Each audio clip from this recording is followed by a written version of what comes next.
구독자 30명 달성 시 이벤트 있습니다. 댓글에 이메일을 남겨주신 분 중 추첨을 통해 배민 상품권 3만원권을 드립니다. 안녕하세요, 여러분. 오늘은 정말 엄청난 리뷰를 준비했어요. 여러분도 그 장면 보셨죠?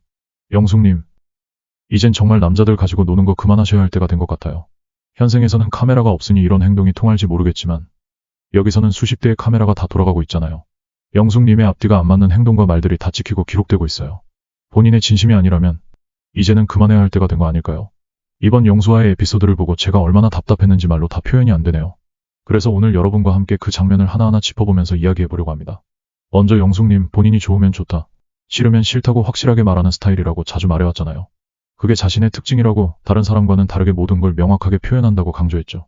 그런데 영수에게 잔다고 거짓말을 하고 그 뒤에 제작진이 언제 영수에게 마음을 정리하겠느냐고 물으니까 갑자기 아직 답을 모르겠다, 마음을 어떻게 전달할지 고민 중이다라면서 모호한 태도를 보이더라고요. 여러분, 여기서 정말 뭔가 이상하지 않으셨어요? 제가 그 장면에서 느낀 건 영숙님이 결국 자신의 말을 지키지 않고 있다는 겁니다. 예전에 나는 예스냐 노냐를 확실히 말하는 사람이라며 자신을 너무나 당당하게 소개했었죠. 심지어 데이트 때 영수에게도 그 말을 했어요.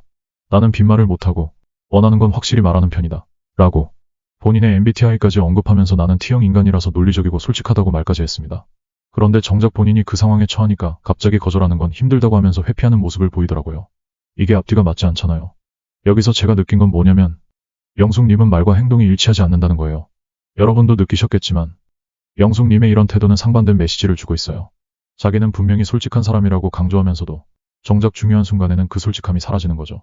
영수에게 거절하는 게 힘들다는 말을 하면서 갑자기 자신을 피해자처럼 포장하려고 하는 건 정말 이해할 수 없었어요. 저뿐만 아니라 많은 시청자들도 이 부분에서 정말 혼란스러웠을 거예요. 특히 영숙님이 보여주는 이런 이중적인 태도는 영수뿐만 아니라 상철에게도 적용되고 있죠. 처음에는 영수와 가까워지면서 그에게 확실한 관심을 보였던 영숙님. 이제는 그 관심이 사라지고 나니까 갑자기 모호한 태도로 돌변한 겁니다. 여러분, 이런 태도가 무슨 의미냐면요. 영숙님은 남자들이 자기를 좋아하게 만들고 그들이 자기를 향해 빠져드는 그 과정에서 즐거움을 느끼는 것 같아요. 진심으로 그 사람과의 관계를 이어가려는 게 아니라 그 사람의 관심을 끌어들이는 그 상황 자체를 즐기는 거죠. 여기서 주목할 만한 부분은 영숙님의 스킨십 패턴이에요. 영숙님은 여러 남자들과 스킨십을 통해 가까워지려는 행동을 자주 보였어요. 첫날부터 광수에게 등을 세게 밀면서 친근하게 다가갔고 그 이후로도 남자들과 자연스럽게 접촉하는 상황을 만들었죠.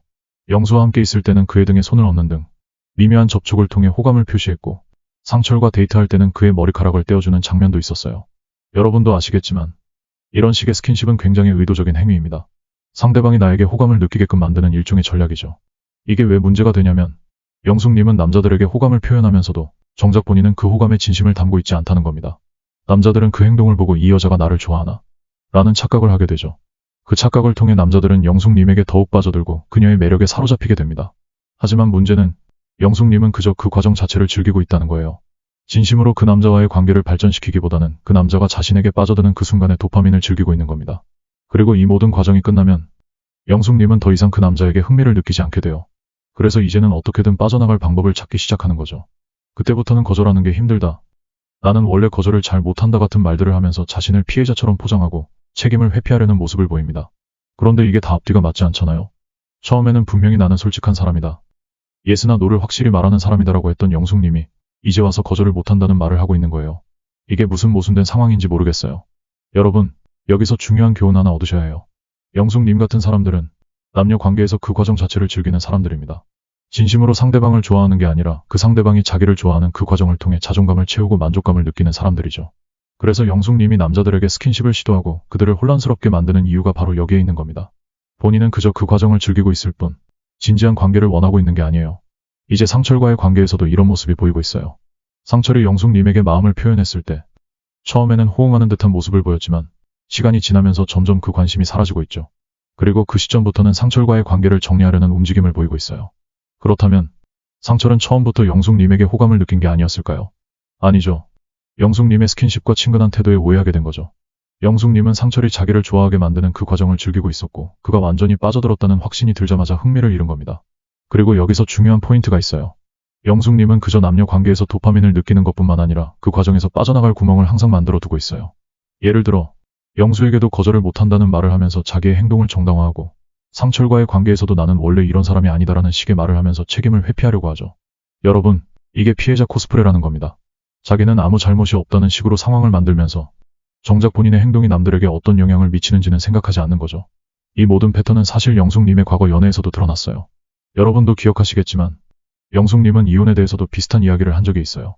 10년 만에 만난 남자가 갑자기 고백을 했고 너무 드라마틱한 상황이라서 사귀게 됐다면서 그 남자를 집으로 초대해 술을 한잔하고 사귀기로 결정했다고 했죠. 그런데 이 부분에서도 영숙님은 항상 아빠가 괜찮다고 해서 사귀었다라는 식으로 책임을 회피하고 있죠. 이게 똑같은 패턴이에요.